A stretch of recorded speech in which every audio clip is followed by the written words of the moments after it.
Good morning, wonderful people. Let me make sure I got my microphone ready to go today. I don't have my team with me on this Figured Out Friday. Everybody went to school today. Everybody, at least we're on a normal school schedule today.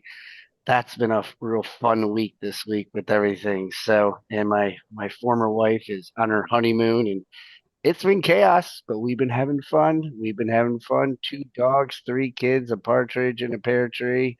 And we got a figured out Friday like no other that we have today. This is actually our first time we are doing a 60-minute. I said it, clear out your calendar. 60 minutes. This is our first time ever doing a 60-minute figured out Friday. Very, very excited about today's guest because we brought him back. We brought him back. He was in high demand. He spoke on our Figured Out Friday Authors Edition. Where's my girl, Michelle? Good Hey, good morning, Michelle. morning. How are Top of you? the morning. Doing great, and I'm just ready and encouraged for this. There was just so much meat on what we were talking about in December. I'm so excited to have Frank back today. I know it is one of those all that we're just very blessed and fortunate to share this. And one of the lines that he said, and I'm going to bring up his book here. He said, writing or reading is reactive, writing is proactive. And ever since he said that, I've had Brielle write more, and she's been more excited to write. We just did it last night too. So I was like, Brielle, do you want to read or do you want to write? And she's been writing a lot more. And it's been really cool to see a 12-year-old wanting to write more than I really ever thought. So, good morning, everybody. Let's get this show started. My name is Coach Brock Zevan. I'm a life coach, business coach, real estate agent, and a DAD. And Michelle created this beautiful idea of the author's edition, and Frank was on here in December. Jay, pull up the book. Pull up the book and where this all started. Pull up the book where this started. Jay got this for us over here. And it all started with his latest and greatest book that we had. And Frank and I met in Florida. For those of you who missed our first show, Frank and I met in Florida. I listened to this guy's message. I listened to what he does in different parts of the country and how he helps families and people and builds communities, and just like was like, damn. Thank you, Jay. And I was just like, I got to meet this guy, just like it is, Chad, just like it was for you when you spoke, and Derek and several of you that I've heard speak. I was like, I got to meet this person. I want to understand more about him. And Frank came on the show, right, Michelle, back in December, and we're all salivating at the mouth when the guy kept talking about books and writing and what he did. And at the end of the show, I texted him because I always like to text our guest at the end. And I was just like, thanks, Frank. Da, da, da. He's like, hey, man, I wouldn't mind coming back and blowing this thing up and talking a little bit more about writing the book. And actually, here's my book. My coach, Rebecca Black, helped me write this book. First book I've ever written. Put a two in the chat if you have a book. Put a two in the chat if you have a book. Put a two in the chat if you have a book. Put a four in the chat if you're aspiring to write a book this year. Put a four in the chat if you're aspiring to write this year. Let's take a look, Frank.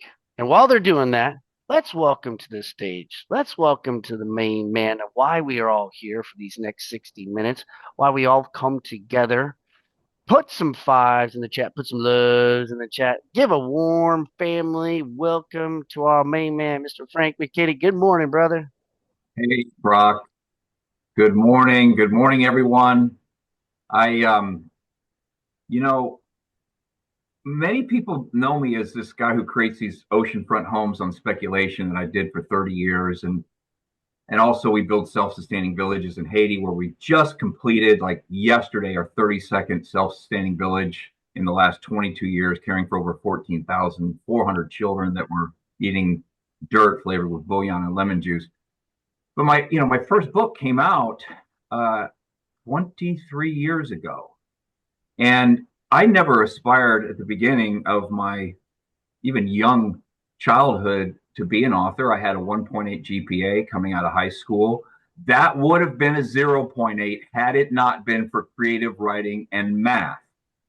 Creative writing, I just loved, and math, I wanted to do well in because I knew someday I was going to need to count a lot of money. So I made sure I paid attention in that class, a lot of my own money. But I don't often really get a focus solely on writing and publishing and the creative process behind getting a book. Everybody listening today, and I try to do this in schools as I go to a lot of schools and talk. Every child out there has a book in them. We all have a story inside, and we think it's impossible to tell it and how long it will take and how do I do it. I thought the same thing, and now we're 9 books later, 8 genres later. So I don't just stick to one genre. I've bounced around to multiple genres, and we'll get into that. But I promise you this, Brock. I promise you that this hour will be more exciting than your ex-wife's honeymoon. Well, I appreciate that. I appreciate that because it's been a little hectic over here. It has been a little hectic over here, and I wanted to ask you a couple questions before we start because some of you on here you touch base on it, okay? And it's that I remember I wanted to write a book. I had no clue how to write a book. I didn't know where I was going. I didn't have any direction until God put Rebecca in my life to help me, give me some guidance. I had some ideas to put it on here, but like what was you said 23 years ago. What was going on inside of your head when you're like, you know what? I think I'm gonna write a book. Do I want to write a book? What created those juices flowing for you to generate book one? So, internally as human beings, we don't generate vitamin M. We don't internally generate motivation. It's oftentimes it comes from an outside source. And in my case, 24 years, no, actually like 26 years ago, because it took 3 years to get my first book to market. I was doing these really, I guess, risky direct oceanfront homes on speculation, 10, $20 million houses with me bearing all the risk. And so the media thought that was interesting. And then I was asked to go speak at business organizations and commencement speeches and that kind of thing about the concept of taking risk. And I would have in my top pocket, I would carry a single sheet of paper that was folded kind of like this. And I'd put it into my top pocket if I was wearing a jacket. And on that sheet were 50 philosophies that I lived by. And they all fit on one. I put the font at like 8 points, so they would all fit on one side of one sheet of paper. And depending on the audience, if it was a commencement speech, I would pick a different set of philosophies than if I was talking to the Harvard Business Club, for example. And at the end of one of those talks, I don't remember which one it was, somebody came up and says, "What is it that you keep pulling out of your pocket?" And I said, "Oh, these are 50 philosophies that I live by and I choose to share." And they said, "I'll never forget, you need to turn those into a book." And I had no idea where to start. I got a kind of a writing coach. Back then, I would use a ghost writer. We put together everything you're supposed to put together to get a book published, the chapter outline and the marketing plan and everything that publishers want to see. Brock, I was rejected by 23 agents before I finally got an agent to take the book. And she tried for 2 years to get the book picked up. 33 publishers rejected. I saved every single one of those rejection letters. And then one day we were selling it was a $30 million spec house. And I because there's only, out of 8 billion people, there's only probably 50,000 that can afford that. So I have a pretty peculiar way of marketing. USA Today picked up this marketing thing where I was on the cover wearing a loincloth and a big king's cloak standing on a rock. It was a very bizarre picture, but it got attention, ultimately got the house sold. And I always would say in anything I was ever mentioning, it didn't matter if it was the Rotary Club I was speaking to, the Kiwanis Club, or USA Today, that I had an unpublished manuscript. And somebody read that at John Wiley & Sons out of New York, and that's how that first book came to market in 2002. Wow. I wrote down you were rejected, and I'm sure you know this number, 56 times between both of them before you even got your first opportunity. Well, the worst thing was, it's one thing for I've learned later, it's one thing for a publisher to reject you, but agents who basically there's no risk, like they make money if you get picked up. No agent wanted to pick it up. So I think here's the reason why today I would encourage everybody to now, 23 years and 9 books later, fast forward. I've said it before. Everybody listening this morning, anybody who's going to listen to the recording, you have a book inside of you. You have a story inside of you. And by the way, if that story is something that you want to have self-published, which we'll get into how easy that is now. You don't need an agent. You don't even need a publisher anymore. You can self-publish, and you can publish one copy to leave to your grandkids. It's not like you have to go make it a bestseller. You should get your story out. That's A. And B, for those of you who are interested in, enhancing your brand and broadening your market coverage and selling your products, what have you, I haven't carried a business card, Brock, since that book came out in 2002. I have not had a business card in my wallet. I would always carry around some books in the back of my car. Wherever I went, if I went to a dentist office, a doctor's office, I was waiting in the airport, I'd purposely leave them behind everywhere I went. And that effort, because it took 3 years and a lot of, sadness, being rejected, paid off. And I do love to write. I don't play, poker, and I don't collect stamps. I don't drink. I love to write. And so that to me is my outlet. And I've seen so many people build their brands by writing. So I will spend the rest of the 55 minutes encouraging you to get that story out there. Collect stamps. I haven't heard that one in a long time. I was like, oh, I forgot people used to collect stamps. That was pretty funny. And you know what else I just picked up? For those of you who have a book, I mean, I just like you, I keep a stack on me here, but like I never thought about leaving them places. Like that's a pretty cool concept. I just made a note of that. So let me ask you this question, then we're going to dive into it all. Because somebody on here might be like, what's the big deal about a book? Like, why write a book? Like, who really cares? And I could say for me, it's transformed my life on many different levels. But I want to ask you, you're 9 books deep. You've done a lot. What is it? What has book writing for you done, both personally as well as professionally, for somebody who's like trying to lean into it, be like, I don't know about it. Like, what has it done for you personally and professionally? This is one endeavor where I don't have to bifurcate the difference between personally and professionally. Every effort that I put into the 9 books, let's just start with the basic thing that you opened up the podcast with. The process of writing is a very proactive process. The process of writing, and today it's really popular to write in journals. That's where I suggest most people start. Just start collecting your thoughts in journals. You know what happens to your brain, for those of you who do journal and journal regularly. The synapses that it releases, that it fires, is completely different than reading. I'm a reader. Actually, I'm a pretty slow reader. Any book I like, I usually have to read twice. But the whole process of writing and getting, if I've written a couple novels, this new book coming out at the end of the year will be a novel. So that'll be 3 novels and 7, non-novels. That, Brock, I didn't really,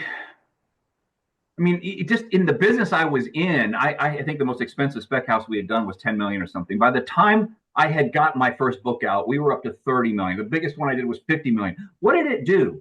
It opened some creative synapses and parts of the left brain, right brain, left brain, right brain, be able to toggle back and forth in milliseconds and nanoseconds, so that when I decided to design something, and I design all the houses we build, I could bring a whole new mindset to the building of those houses.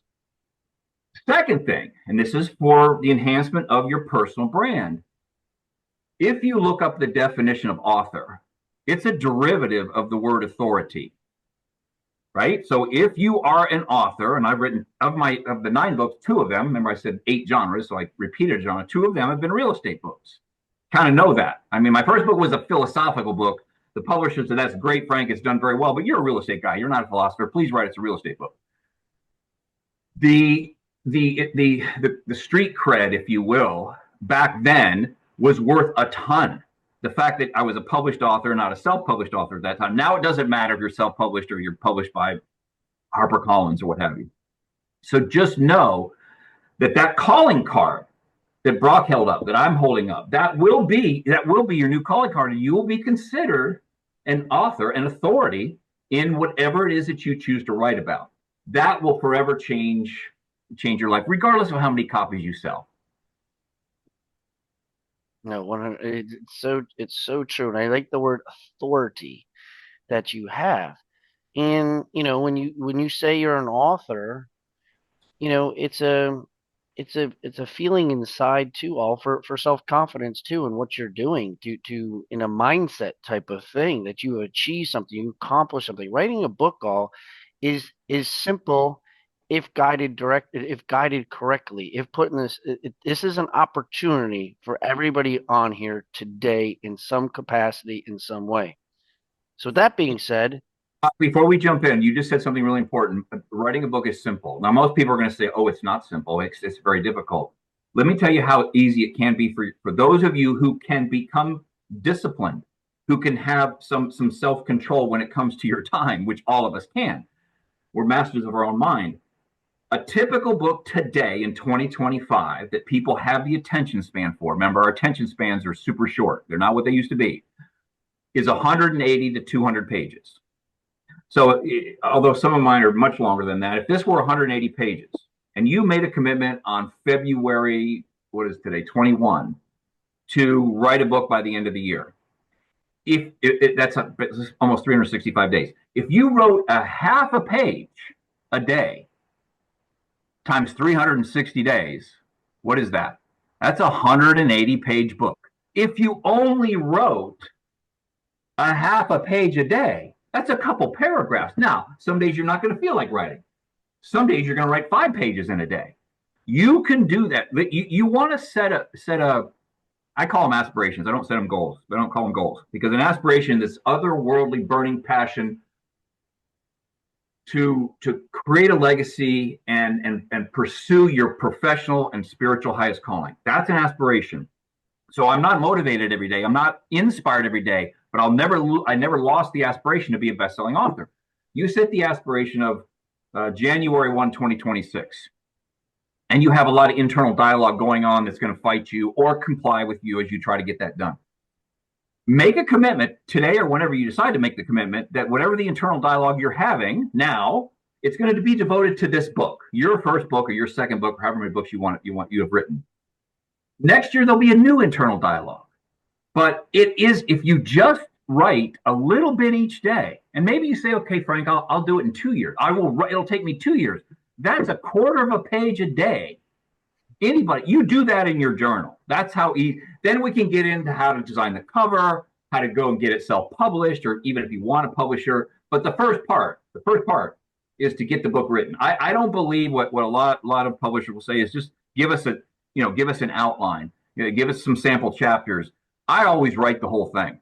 And then if I want to get it picked up, if I go to a known publisher, I don't, anyway, we'll get into why I don't think you should go with a known publisher, because you basically sell your soul for an advance that's nothing more than a loan to you. And who needs a loan? Like, you're going to be paying royalties against that loan for the rest of your life. Anyway, that was a tangent. So that is not hard to write a book.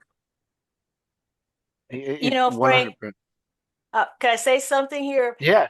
What is amazing when I have a book, I didn't even set out to write a book. I had a still small voice that said, you can write a devotional. And every day for a month, I did a textbook message to several people based on journals that I had collected over the years. And what was interesting, over a 5-year period, just as you said, it was a cinch by the inch, and people get so daunted, I think, by this big task. I'm going to write a book. So those are good points. Thank you, Fred. Sure, you've got a book. You've got a book in you. Just start with the journal part. Get it on paper. If you like to type your journals, type it. You can hire somebody to help you copy edit it and proofread it. You don't have to be the great. Listen, when I write my novels, which has a lot of dialogue, it's really hard for me to write dialogue. And so I have somebody help me with that. But it's the getting that thought on paper. It's basically the same thing in life with everybody, right? It's just getting started. And then knowing that for Brock's kids and Brock's grandkids eventually, that he will leave behind that book he just held up. You have that legacy secure, Brock. You are a published author. And however you choose to use that, whether it's to enhance your brand, your personal brand, enhance your business, or just leave it to your grandkids. And just, I helped a 92-year-old guy write his memoir. He had no desire to sell it. He just wanted to leave it to his kids and grandkids. And he wrote his first book at 92 years old. Wow. That's pretty cool. That is like, yeah. So like for those of you for even like whatever is holding you back, whatever that might be, okay, we just want today for you to kind of let yourself free. Just think about the book. Just visualize it. I always visualize things. Like I see my book, like that's what I did. I was like, I would just hold on to a book and I would just feel it and I would just be like, okay. And then you just start putting it on pieces of paper, like you said, Frank. So as they get into this and we go through this process, where do you want us to start, Frank? Where would this be in this book writing, in these next 35 minutes that we have here? Walk us through this journey of the direction for people on here today. Okay, but let me ask you this question. I don't know how you operate your podcast here. If you have people entering questions into the, do you monitor questions? Do you allow questions? If not, Yeah. because if you do, I'd like to save some time for those, or you just pick them randomly because some questions are going to be better than you and I consider. That's the first thing. The second thing is, once you know that when I first started writing my books, there were about 600 books that were published every single day. New books that would come out on Monday that weren't out today, new titles. That number is over 3,500 now. So there's a lot of competition out there. And that number jumped significantly during COVID because everybody had a lot of time to sit inside and write. The first thing I decide to do, this is just my approach. I decide on the genre. Now, for me, I like to write in different genres. It's very challenging to me to move from, a mindset book to a Christian romance novel to the philosophical book, the very first book, back to real estate, spirituality. This Aspire book I'm holding up is mindset. The one that you showed, the aspirational thoughts, inspirational images, is the very first book that we know of that uses photography on the left-hand page, massive coffee table size book. And on the right-hand page are thoughts, quotes, and ideas that are enhanced by the photography the photograph that I chose to use to drive home the point of the thought, quote, or idea on the right-hand page. So first thing to do is decide on, and you probably have a collection of books at your house on a genre that you feel, and it could be like Michelle said, it could be a devotional. It could be a book of poems. It doesn't have to be self-help, Tony Robbins guru stuff. I mean, it could be as simple as like my aspirational thoughts, inspirational images. There's 10 sections in that book broken down to help people who need to take action in their life, more risk, more love, the days you need to breathe. Single word chapter titles, breathe. Everything in that chapter, images and thoughts, quotes, and ideas are meant to help you breathe on the days. So that's a very different approach to a book. Got the genre down. Okay, you've even if it's a couple of pages in your journal, and this is going to sound odd. I am such a visual person that once I've got the genre down, and let's say the new one I'm doing, I can't give that away. The last one was be photography and inspirational, motivational quotes. I then say I got to get a title. I got to come up with a title. Remember what I said. 3,500 new books will be out Monday that weren't out today. You need to get an evocative, captivating title and subtitle. So aspirational thoughts, inspirational images, an art gallery and teacher, a photography exhibit, and mentor. Okay, that's worth somebody picking up off the shelf if it's in the bookstore. Evocative title. I mean, really, that's how it works in the news cycle today, right? It's got to be almost divisive and shocking, and you got to grab somebody's attention. Third step, and this is, I don't know any other author that does this. I designed the book cover first with graphic artists and stuff, and the back cover copy, because remember, this copy on the back of the book basically tells the story of your book without anybody even opening it. This has to be dead on. I'll spend a lot of time on the back cover copy. Let me show a smaller book. The back cover copy and the front cover copy. And the front cover design. I mean, look at that. It's very colorful. But Brock, you held it up. It's a very, I'll spend months on that. So by way of example, let's say, okay, you got the genre, you've got the title. If you design a cover first, and this book was titled Aspire, How to Create Your Own Reality and Alter Your DNA. What do I do with that? So even though it's in a mock-up form, because I've modified my covers after I've been done, but for the most part, they're 90% there. I then take that cover, even if it's just a graphic image, I turn it around, and as I'm writing, every word I write, and this one had over 300 pages in it, every word I write delivers on the promise of the title. Every word I wrote, aspire how to create your own reality and alter your DNA. Even though there's 25 chapters in there and 5 sections, I want to make sure that I'm delivering on the promise I made in the title and the subtitle. I love that. I like that. I'm making that note right here. So helpful. And you can change. Like I designed the cover for my 10th book that will, because I'm writing it, I'm going to modify it a little bit, but it sure helped me as I'm sitting there typing and writing. I'm looking at that cover, Brock. So once you've got those 3 steps down, 4th step, then you can get into a chapter outline. The first thing I do, because listen, you need to write a book. Well, almost any book except maybe a devotional or a book of, even a book of poems, if in such a way that your reader, imagine your reader sitting in a movie theater seat, and instead of watching a movie, they're going to be reading your book, and they've got their Coke and they've got their popcorn. You've got to capture them in chapter 1 or in the introduction, so much so that as they can't find their mouth with the straw for the Coke, and they can't find that popcorn, they can't find it. They are so grabbed in the first moment by what you've written. So I always write, it's either the introduction, if it's a nonfiction book. If it's a fiction book like this next one, I swear to God, it's going to be like you will wear diapers to the movie theater. You won't want to get out of your seat and go to the bathroom. It's going to grab you that quick. You've got to do that because people's attention spans are so short. So you've written a little. You've come up with a title. You've come up with the actual design for the front cover. You've written your sales copy on the back cover. You've written a little introduction or maybe even chapter 1. You can go to 5th step, which is a chapter outline if you're a chapter book. To me, then the outline, I follow the outline. Aspire, there's 25 chapter titles, very short chapter titles, more than 1 word, but less than 8 words.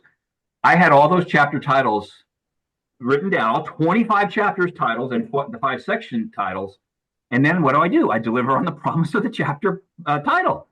Then the writing gets really easy to me. Like that, you've given yourself an outline. Starting for me with something very visual, the title and the subtitle and the cover image, that makes the writing so easy. I wouldn't say easy. It flows much better. Let me ask you a question. So the title of the book, in Michelle and Rebecca, there are some questions in the chat as well that we can get to towards the end to leave time for that.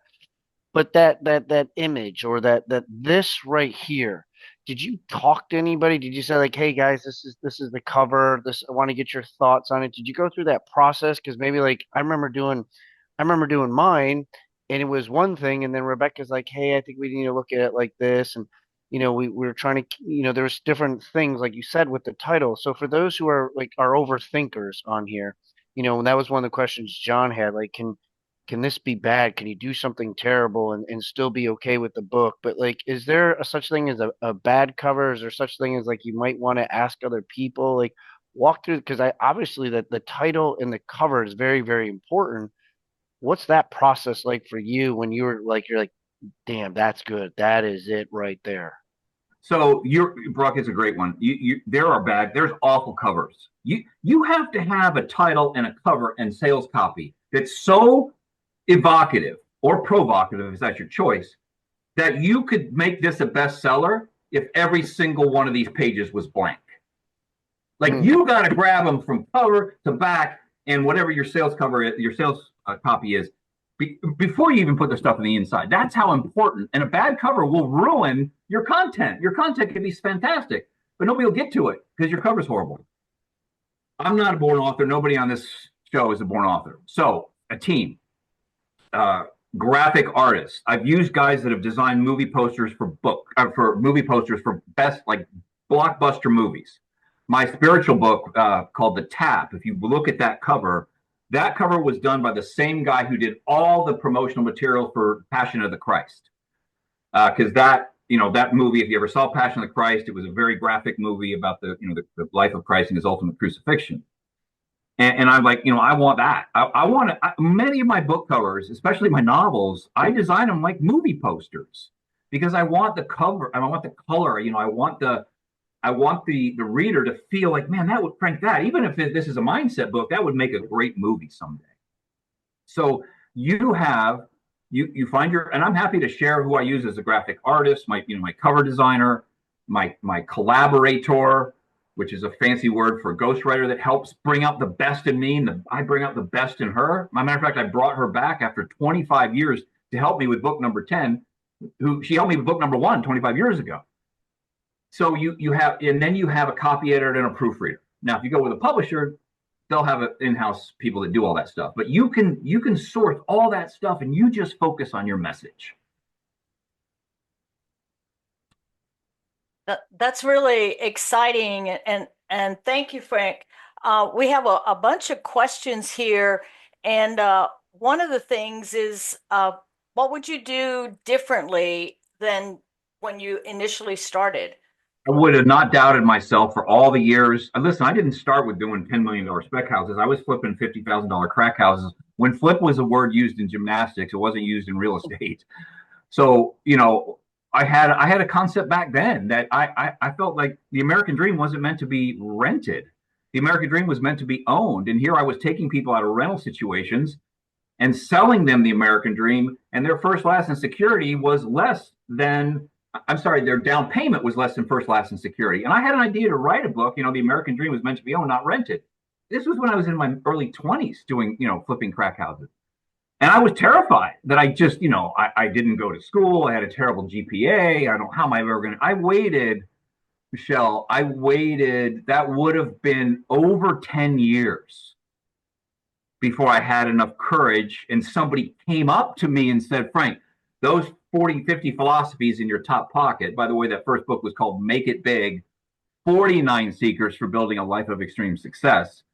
And why 49? Because the publisher says you always want to hold one back. Like you always got one more. I actually had 50 on that piece of paper.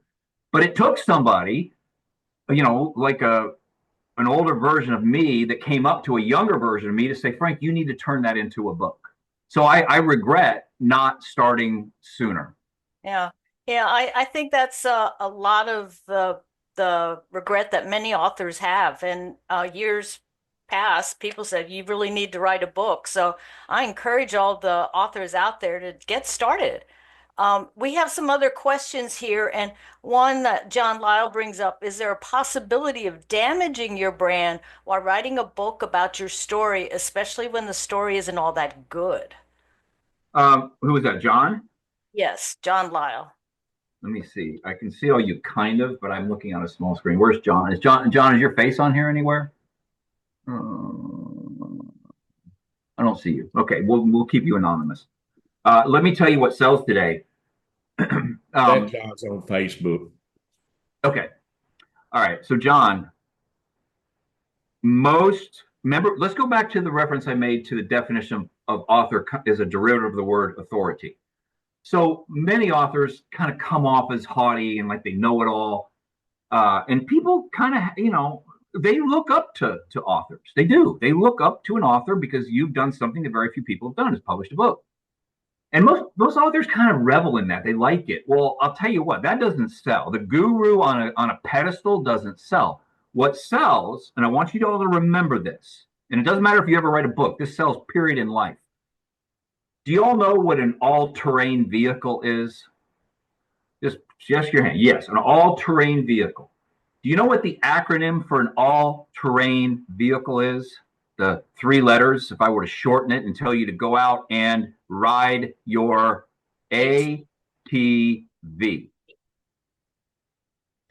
That stands for, not all-terrain vehicle, but I hope you remember this, authenticity, transparency, vulnerability. You write, John, with authenticity, transparency, and vulnerability. Even if your story, you have a fear of it being too revealing. People want to see that in an author. And whatever your business is, in 2010, I lost, I think in one of my books, I talked about when the market crashed, I lost over $10 million in net worth because I told the whole story. I reveal stuff in my books that my mom doesn't even know. So don't be afraid to be authentic, transparent, and vulnerable in your writing. And listen, if you feel good about getting it off your chest and writing it, it doesn't matter what happens to your in the core. John, whoever John is at the core, will not be damaged by telling the truth. Okay. Thank you. There's another good question I know that probably all authors have is, can you walk us through, this is from Lisa Galloway, the process of self-publishing versus hiring a publisher? Yeah. So we got you all the way through to basically getting your book done, right? Step 1, Right. 2, 3, 4, 5.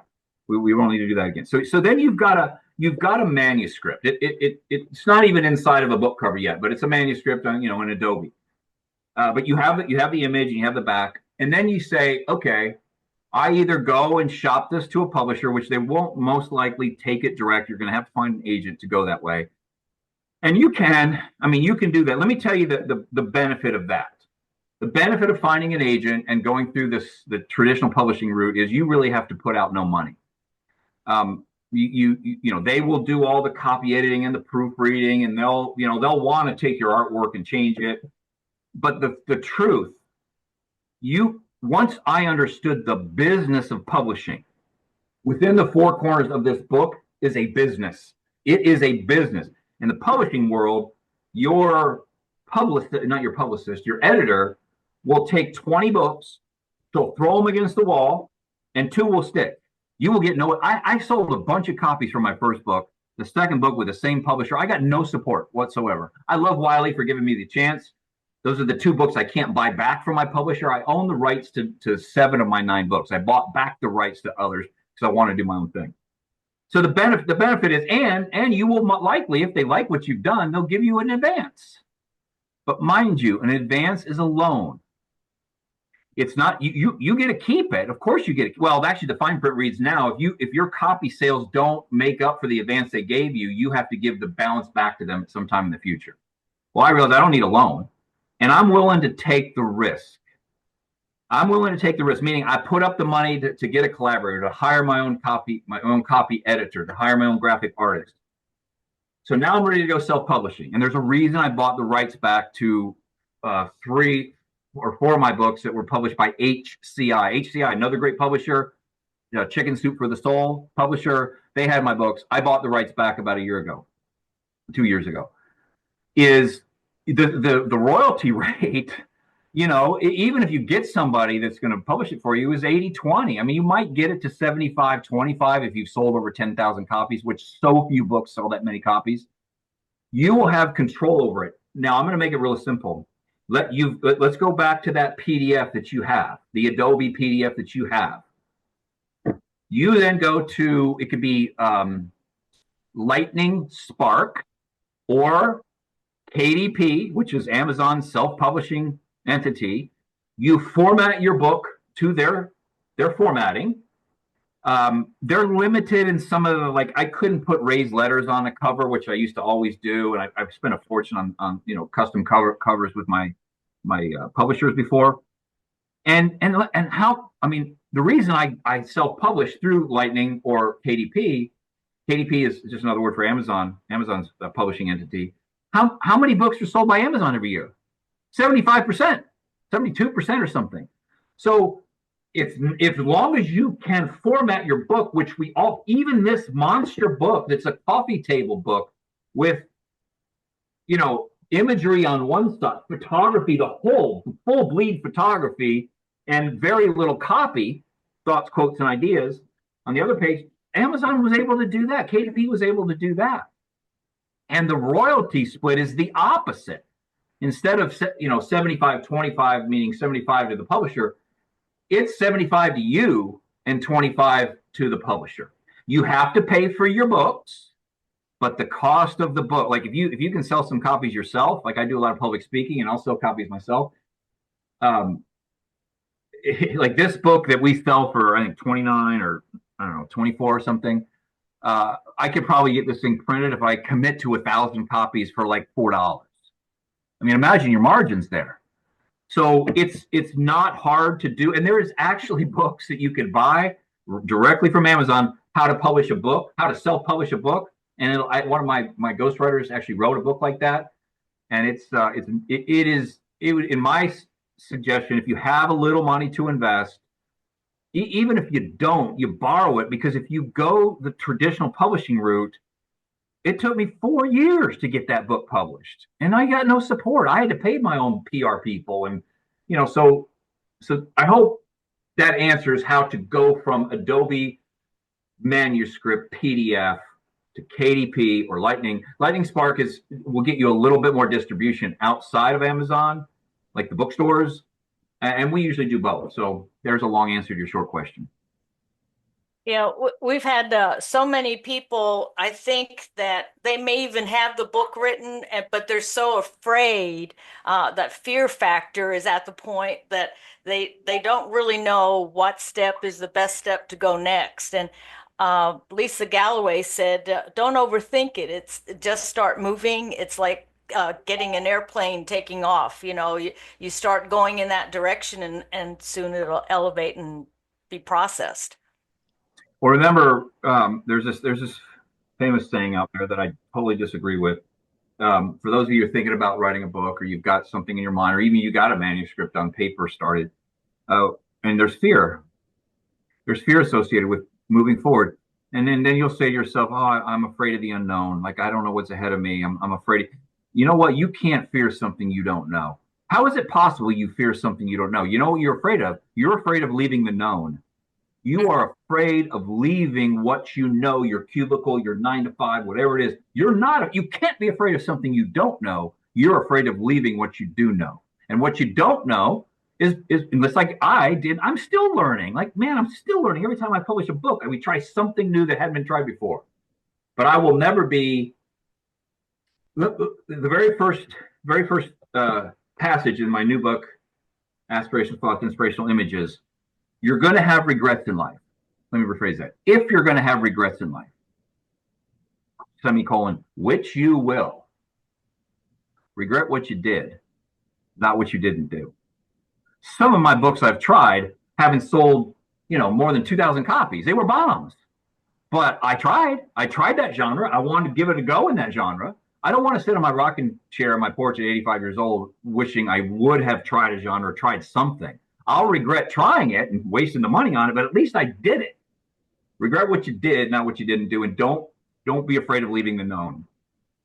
Yeah, and I think that's where a lot of people just get stuck, and they get in their comfort zone and are not willing to go into the discovery zone in order to see what's really out there for them. Another thing that I found, let's see, my book was published 4 or 5 years ago, and I still I call them vultures that keep trying to get me to pay $5,000 and we'll help you do this, that, and the other. How to protect ourselves? How would you suggest that especially new writers protect themselves from the vultures out there in the literary world? I'm happy to give you ones that I trust. Like there's entities that I know that used to work for larger publishing houses that will hold your hand from concept to the day it rolls off the presses.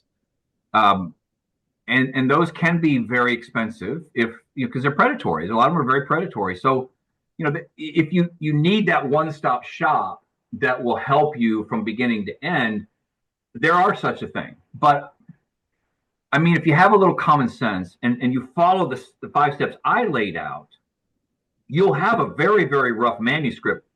Then for not a lot of money, like an hourly rate, you can hire a copy editor.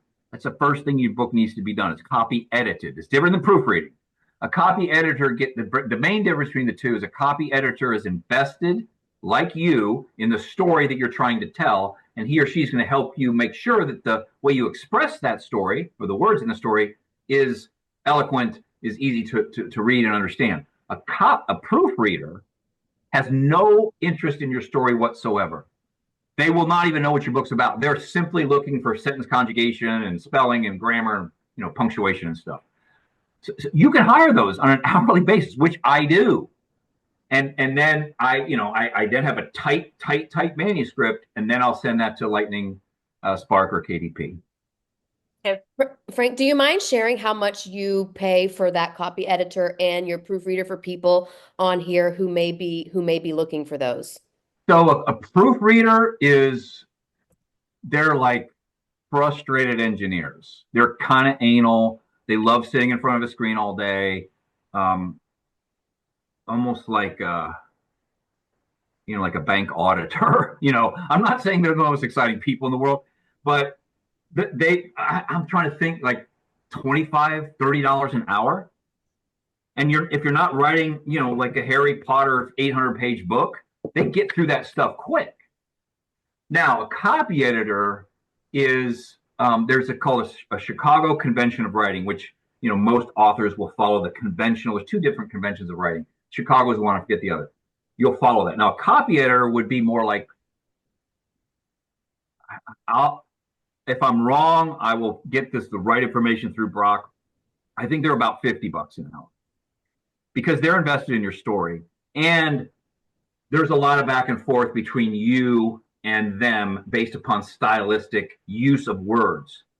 What I didn't learn until very late is what sets you apart in the way that you remember. There's very few new stories out there. Like, it's just kind of a repackage of some story that's been told at some time in the past.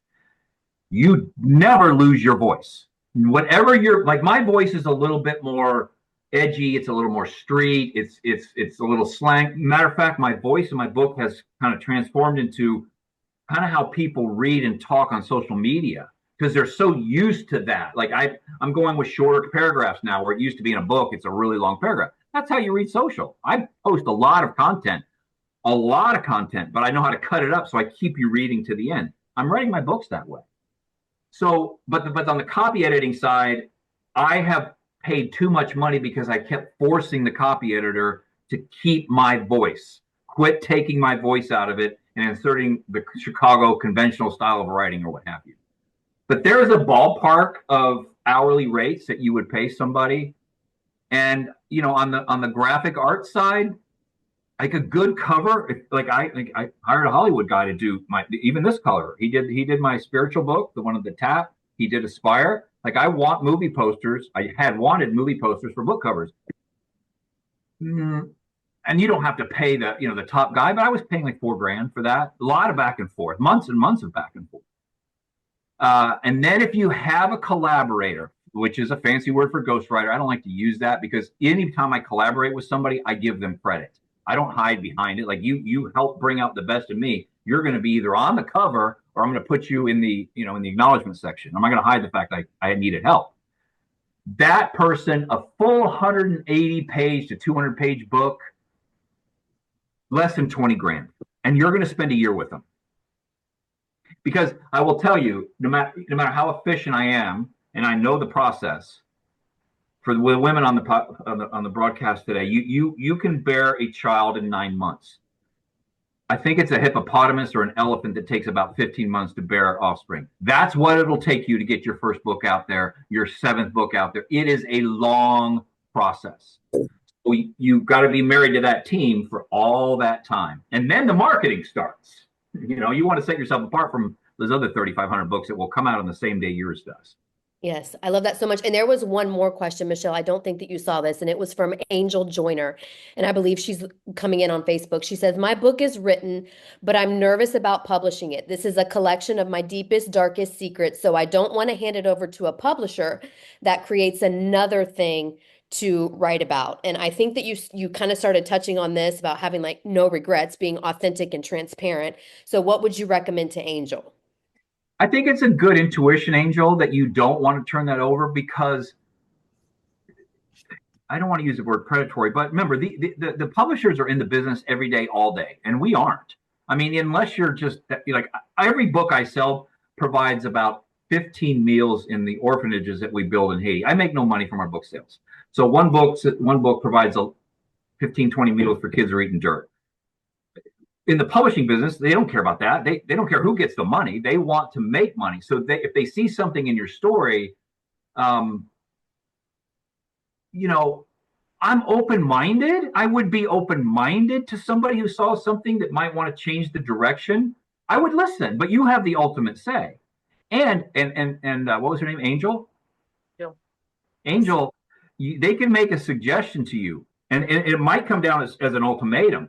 You change it in this direction, and we'll pick it up, and you'll want to do it. And if it makes sense, then do it. But if you don't, there's nothing in this world, no relationship, no business, no project, no book that's worth selling your soul for. And I would hold on to your desire to do that. I don't think that's going to happen. It's highly unlikely they would take your story and completely reroute it. That doesn't happen very often if you went traditional publishing. Yeah, I think we had another question from Dave Maher, and I think Rebecca just answered it in the text. You pretty much touched upon it with respect to collaborators. And he asked, what about partnering? Not really a ghostwriter, but partnering with another person or an expert. I see a lot of people doing that, and a lot of, like, let's use a Chicken Soup for the Soul series. They broaden that out, and you could be a contributor. They actually charge you to be a contributor to the book. And then you can say you've got a published book. I think that's a lazy ass way to do it. You've got a story in there, you take credit for it. I've been offered so many times to be, hey Frank, why don't you write a chapter for my book, or why don't you write a no, I will help you with a foreword, or if you want an endorsement, no problem, I will help you with that. But I mean, if you have a partner in your life or in your business, then fine. You both can be the co-authors. But if it's partnerships in life in general are meant to be like rails on a railroad track. And as long as the rails are going perfectly in alignment, then the train's fine. What happens when one rail goes off a little bit? It's a train wreck. And most partnerships are train wrecks. So I would hold on to your material, and you get a collaborator who can accentuate your voice, who can pull out the story from you versus a partner. Okay, excellent. So why don't everybody who is getting something out of this today put a 5 in the chat? Let's see some 5s in the chat for Frank today. I have a question for Frank. I'm back, everybody. Good. Back All for right. back for my daughter. We had a little. Actually, Frank, I was like, we were listening to you on Facebook on the way there, and I said, Brielle, this is the guy that created the concept in my head of you writing. And she goes, well, it's about time, Dad. He's like, I really like that guy then. And she's like, I really enjoy writing. And I didn't know this all. Like, I'm coming from a parent who, like, all I did in school was this is what they tell us in school. They got to read for 20 minutes. They got to read for 20 minutes. They got to read for 20 minutes. They got to read. I got to sign, like, everything, reading, reading, reading. I'm telling you, Frank, when you changed my thought process, for anybody on here who has kids, for anybody who's not too sure about journaling, it is open Brielle's world of writing, and she truly is enjoying it. And it's that mindset shift that it's just writing your thoughts down. That thing you said, that concept in the morning of just like, or whatever it is that you do it. Is there a time period, Frank, that you enjoyed? Was there a day like I liked it in the mornings? Like some people are like, I went away for the weekend and I just wrote for 4 days straight. Anything on that, like on concepts of writing time, or what that was for you, or was there different for books? Yeah, no, there's a specific answer to that. So in 2010, I did something in the publishing world that hadn't been done. I released 3 books in 3 different genres on the same day. And it took me 2 years of constant writing. I wrote a young reader fantasy novel that at the time was competing with Twilight, Hunger Games, Narnia, and the likes, called Dead Fred, Flying Lunchboxes, and the Good Luck Circle. Honestly, my favorite book to write. One of my best-selling books, but it was one of my favorite books to write because, Brock, it was based on the fact I walked my daughter to school every day from pre-K to 8th grade, 1,652 times.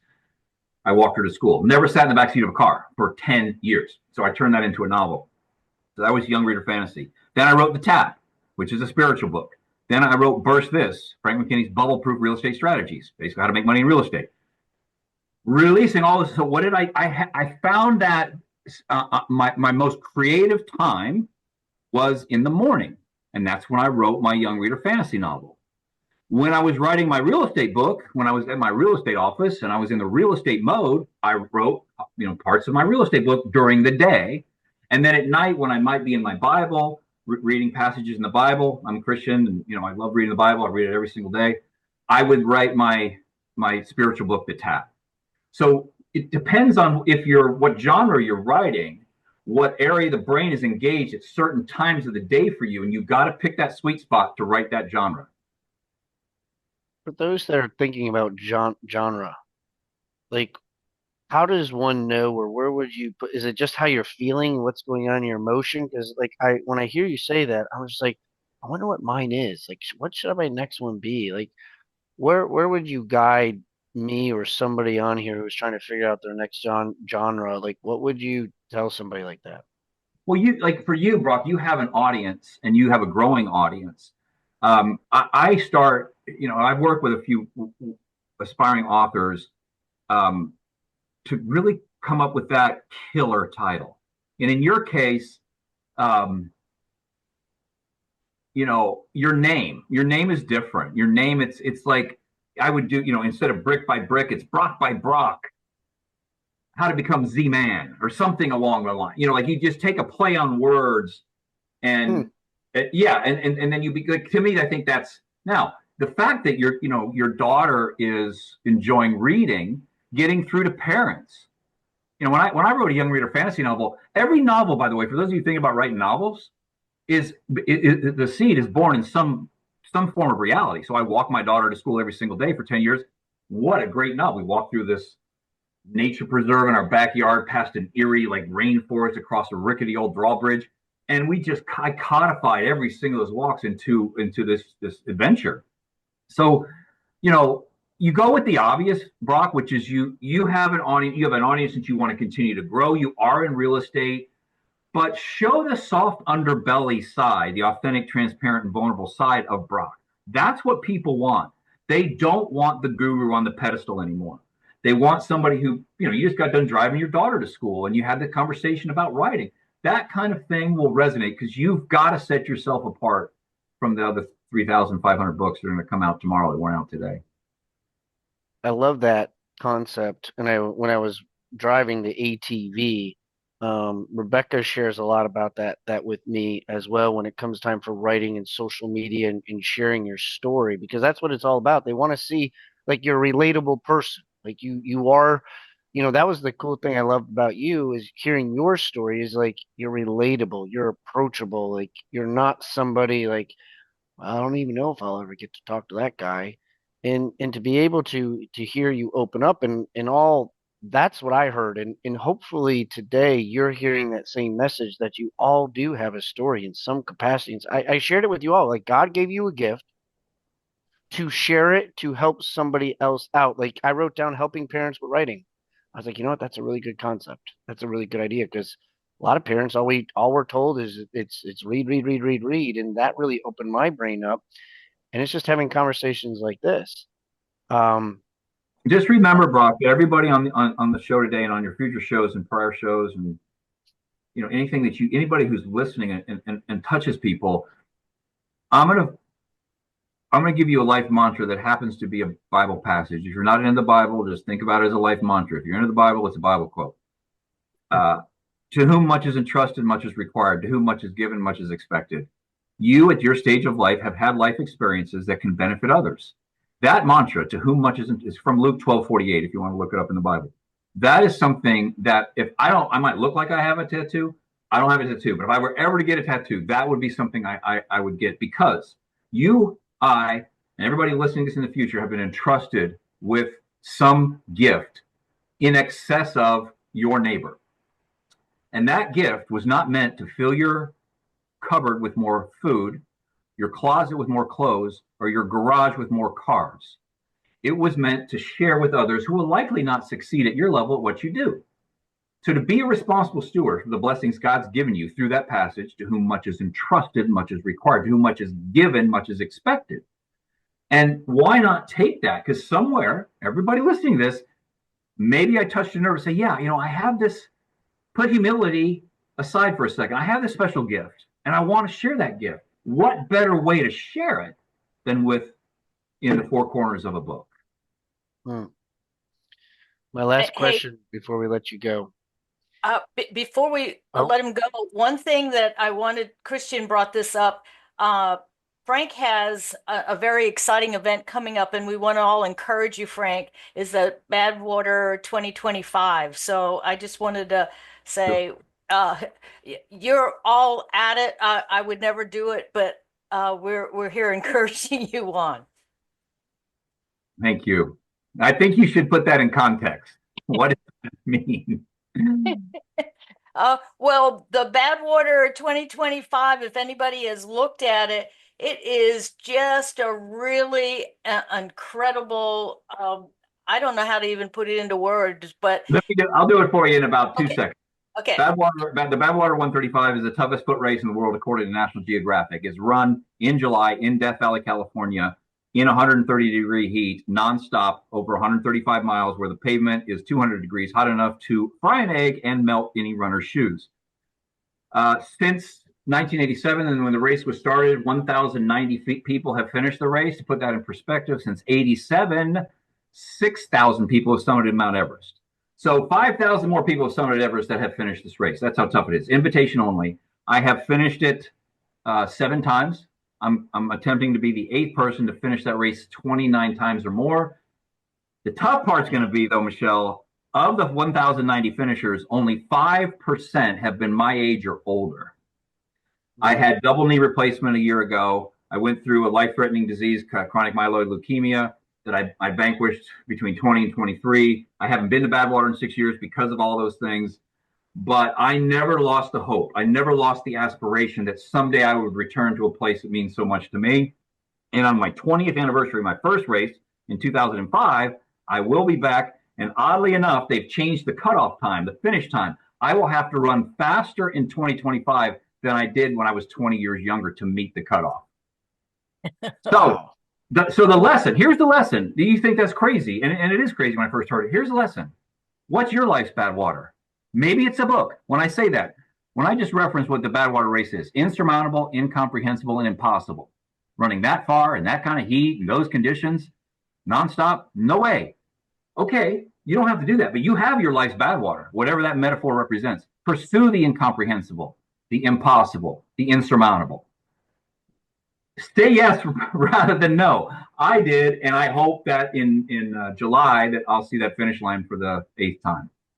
Thank you. That is an incredible encouragement for all of us. Brock, turning it back over to you to close us out. yeah. Wow. What's your life's Badwater? I just wrote that down. What's your life's Badwater? Guys, Badwater, the 3 I's. What's insurmountable, incomprehensible, and impossible? I call them the 3 I's in life. Incomprehensible, insurmountable, and impossible. They're out there. When I heard about the race, I'm like, people can actually do that? Well, why can't you, Frank? I mean, others have done it. You can do it. So I did it. that's awesome, man. Guys, Frank, I appreciate you, man. I appreciate you taking time out of your day to share with our audience that we have here. For those that watch the recording, those that are on Facebook, those that have been on Zoom, and we know taking an hour out of your time. Some of you texted me saying, Brock, I gotta go to my next meeting, and that this is recorded. All this is recorded. It is in the Brock Zevan's Mindset Motivational private Facebook page. You can go there and listen. Frank's informational. Everything that he has here, his YouTube, his books, his Instagram, his Facebook, his website, everything that you have here. One of the greatest things you heard him say, his books, the money that he makes goes to help Haiti, helps other countries, help these people grow in some capacity. He does not take it. So you're helping him with his benevolence where he has. And so for those of you that have this thought of writing a book, today's a day to start that journey, to take the first step forward. Frank, I'll let you close us out, brother. Thank you so much for being on here. Anything you want to leave us with this morning? Nothing would make me happier, Brock, than if we came back 10 months from now, which is close to New Year's Eve 2026 or 2025, turning 2026. At some point, and everybody who has ever listened to this between today and then, how many people took action? I would love, and those of you who didn't, and you're bold enough to come back on and say why you didn't, then let's get over it. For those of you who did, let's celebrate that. Like, let's make an effort between now and if I'm ever invited back, if I come back. And if not, Brock, you take it from here. Hold them accountable to get that at least started by the end of 2025. I love it. I I'm love making a it. note. Frank, Michelle, Rebecca, for those that helped coordinate this and get us through everything that took place today, I appreciate you all. Frank, I appreciate you taking your time. God bless you, your family, your next journey, your next challenge, everything that you do. You truly have blessed us here today, and I thank you so much for taking time to be with us on our Figured Out Friday special edition authors today. So thank you so much, Frank. Thank you, guys. You figured it out. Now go do it. Thank There it you. is all. God bless you. We'll see you back Monday morning, 8:15 Eastern Time. Mondays with Maxwell. I'll be your host. Can't wait to see you all. Have a blessed, safe, and healthy weekend. See ya. Bye, guys. Bye.